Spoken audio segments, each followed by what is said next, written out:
दोस्तों, चैनल पर स्वागत है। हमारे यूट्यूब वीडियो लेकर आए हैं जो कि आरआरबी टेक्नीशियन एंड एलपीए के लिए साइंस का महत्वपूर्ण सेशन रहने वाला है। दोस्तों, यहाँ पर इंपॉर्टेंट क्वेश्चन की सीरीज़ के साथ साथ देखेंगे, नोट करते चलना पॉइंट।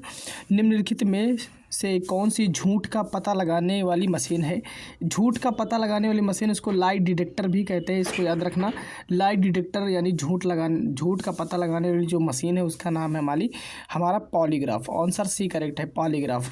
पॉलीग्राफ को हम लोग नार्को टेस्ट भी कहते हैं। क्या कहते हैं? नार्को टेस्ट भी कहते हैं इसको, या नोट कर लीजिएगा कि नार्को टेस्ट। ठीक है, नार्को टेस्ट किस मशीन से किया जाता है? तो ये याद रखना, पॉलीग्राफ। तब भी आंसर होगा, यानी कि इस क्वेश्चन का सी हमारा बिल्कुल करेक्ट आंसर बैठेगा।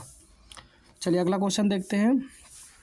सारे क्वेश्चन प्रीवियस ईयर बेस्ड ही दोस्तों हमने बनाए हैं, तो ध्यान में रखते हुए क्वेश्चन को एक एक जरूर लिख लेना। संवेग बराबर होता है, संवेग बराबर क्या होता है? एएलपी का क्वेश्चन है, तो संवेग बराबर होता है द्रव्यमान गुणे वेग। क्या होता है? द्रव्यमान गुणे वेग। और इसका फार्मूला जो बनेगा P बराबर mv। क्या बनेगा? P बराबर mv। ठीक है, तो इसको याद रखिएगा। संवेग बराबर किसके होता है? द्रव्यमान इंटू वेग के होता है। ठीक है, नेक्स्ट क्वेश्चन आपके सामने ये रहा। त्वरण ऋणात्मक होने पर किसी पिंड का वेग। देखिए, त्वरण यानी एक्सीलरेशन। ठीक है, एक्सीलरेशन मतलब क्या होता है? त्वरण होता है। ठीक है, तो याद रखना, अगर ऋणात्मक त्वरण है तो उस केस में जो किसी पिंड होगा उसका जो वेग होगा वो क्या होगा? घटेगा। पिंड का वेग क्या होगा? घटेगा। ऋणात्मक त्वरण यानी पिंड घटेगा।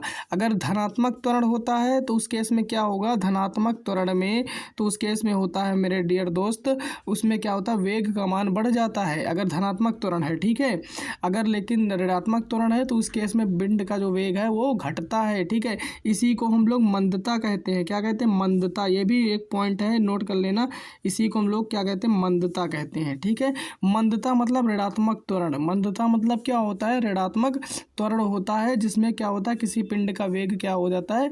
घट जाता है। ठीक है, अगर इस तरह की वीडियो चाहते हो हमारे चैनल को सब्सक्राइब करके बेल आइकन दबा दीजिएगा। ठीक है, अगला क्वेश्चन आपकी स्क्रीन पर दिख रहा है दोस्तों। घर्षण बल डैश कार्य करता है। तो देखिए, घर्षण बल क्या है? सबसे पहले जो घर्षण बल होता है यह है क्या? ठीक है, इसको फ्रिक्शन फोर्स कहते हैं अंग्रेजी में।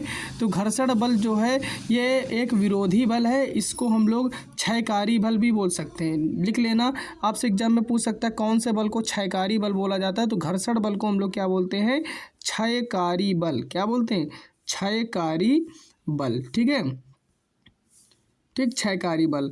और एक चीज़ और आपसे पूछेगा कि जो घर्षण बल होता है इससे क्या मिलता है? तो इससे हमारा, जब देखिए अपने हाथ को हम लोग घिसते हैं तो उसमें घर्षण बल होता है, और इसमें हमारा क्या मिलता है? ऊष्मा मिलती है। क्या मिलती है? ऊष्मा। तो ये भी याद रखना आप। ठीक है, और घर्षण बल, ठीक है, तो घर्षण बल जो होता है वो कार्य करता है, हमेशा याद रखना, बल की विपरीत दिशा में। किधर कार्य करेगा? ये बल की विपरीत दिशा में कार्य करेगा। मतलब जिधर बल लगेगा उसके विपरीत दिशा में ये क्या करेगा? वर्क करेगा। ठीक, घर्षण बल हमेशा बल की विपरीत दिशा में कार्य करता है। ऑप्शन बी बिल्कुल सही बैठेगा। नेक्स्ट क्वेश्चन आपके सामने ये रहा। जब किसी वस्तु को पानी में डुबोया जाता है, मान लीजिए कोई वस्तु है और ये पानी है। ठीक है, ये पानी है और पानी में कोई वस्तु को क्या करते हैं? हम लोग डुबो देते हैं। ठीक है, ये कोई वस्तु है, इसको हम लोग क्या किए हैं? पानी में डुबो दिए हैं। तो उस पर ऊपरी बल कार्य करता है, तो इस बल को क्या कहा जाता है? यानी कि पानी नीचे से एक बल लगाता है। मतलब कोई वस्तु जब आप देखें पानी में डालकर, जब ऊपर से आप दाब देते हैं, उसको छोड़ देंगे तो वो क्या हो जाता है? हल्की होगी तो ऊपर आ जाती है। तो पानी भी एक प्रकार का बल लगाता है जिसे हम उत्प्लावन बल कहते हैं। क्या कहते हैं? उत्प्लावन बल। जो पानी के द्वारा लगाया गया बल होता है वो उत्प्लावन बल, और जो वस्तु के द्वारा लगाया गया बल होता है वो भार बल होता है। ठीक है, इसको याद रखना। अगर आपसे पूछा जाए सबसे हल्का बल कौन सा होता है, तो वो ग्रेविटी फोर्स सबसे हल्का फोर्स होता है। ये भी याद रख लीजिएगा। नेक्स्ट क्वेश्चन आपके सामने ये रहा। निम्न में से क्या आर्किमिडीज के सिद्धांत पर आधारित नहीं है? ठीक है, आर्किमिडीज का सिद्धांत क्या होता है? जब कोई वस्तु पूरी तरह से या आंशिक रूप से डुबोई जाती है तो वो क्या करती है? तैरती है। ठीक है, अगर देखिए मान लीजिए ये हमारा क्या है? पानी है। ठीक है, इसमें पानी है, इसके ऊपर हमने कोई वस्तु को तैरा दिया है, तो इसका मतलब जो वस्तु तैर रही है उसका घनत्व क्या है? घनत्व उसका क्या है? उसका घनत्व जो है वो कम है, तभी वो तैर रही है। और पानी का घनत्व उस केस में क्या हो जाता है, अधिक। अगर घनत्व कम तो वो तैरेगी, अगर घनत्व ज़्यादा तो वो डूब जाएगी। इस चीज़ को आप याद रखना। तो निम्न में से क्या आर्किमिडीज के सिद्धांत पर आधारित नहीं है, तो ओडोमीटर जो है ये आर्किमिडीज के सिद्धांत पर आधारित नहीं है। बात करें हाइड्रोमीटर की, जो कि हमारी आर्द्रता की घनत्व नापता है, ठीक है, वायुमंडल का जो घनत्व होता है उसको नापता है। लैक्टोमीटर दूध की शुद्धता यानी दूध की घनत्व को नापता है। और पनडुब्बी, ये तीनों एग्जाम्पल किसके हैं, आर्किमिडीज के सिद्धांत से कार्य करते हैं। लेकिन ओडोमीटर ऑप्शन डी करेक्ट बैठेगा, ये आर्किमिडीज के सिद्धांत पर कार्य नहीं करता है। जो चीज़ हल्की होगी, जिसके मतलब जिसका घनत्व कम वो तैरेगी, ठीक है, जो घनत्व ज़्यादा वो डूब जाएगी, ठीक है। नेक्स्ट क्वेश्चन आपके सामने ये रहा, निम्नलिखित में से कौन सा असत्य है, ध्वनि तरंगे डैश हो तरंगे हैं। तो देखिए असत्य पूछ रहा है, मतलब सत्य नहीं है। तो पहली चीज़ तो याद रखना, जो ध्वनि तरंगे होती हैं, ठीक है, ये एक प्रकार की कैसी तरंगे हैं, तो ये एक प्रकार की यांत्रिक तरंग है। कैसी तरंग है, यांत्रिक तरंग, ठीक है। इनको चलने के लिए माध्यम की जरूरत पड़ेगी, इनको चलने के लिए क्या चाहिए, माध्यम चाहिए, ठीक, क्या चाहिए, इनको चलने के लिए हमारा माध्यम होना जरूरी है, ठीक, माध्यम चाहिए। और दूसरी चीज़ ये हमारी अनुदैर्ध्य तरंग है। कैसी तरंग है, अनुदैर्ध्य तरंग होती है, ठीक, ध्वनि एक हमारी अनुदैर्ध्य तरंग है, ठीक है। तो इसका जो असत्य बताना है वो क्या है, हमारा असत्य, असत्य क्या है इसमें, अनुदैर्ध्य है, सॉरी, इसमें जो असत्य है वो विद्युत चुंबकीय है। क्या है इसमें, विद्युत चुंबकीय इसका असत्य है। क्योंकि देखिए अनुदैर्ध्य बिल्कुल सही है, दाब तरंग इसी को कहते हैं, यांत्रिक तरंग इसी को कहते हैं, लेकिन विद्युत चुंबकीय तरंग इसको नहीं कहते हैं। थोड़ा डिटेल जान लेते हैं। वायु और गैस, जो हमारी वायु और गैस होती है, इसमें जो हमारी ध्वनि की तरंग होती है तो वो अनुदैर्ध्य होती है, लेकिन ठोस और द्रव में अनुप्रस्थ और अनुदैर्ध्य दोनों होंगी। इस चीज़ को याद रखना, ठीक है।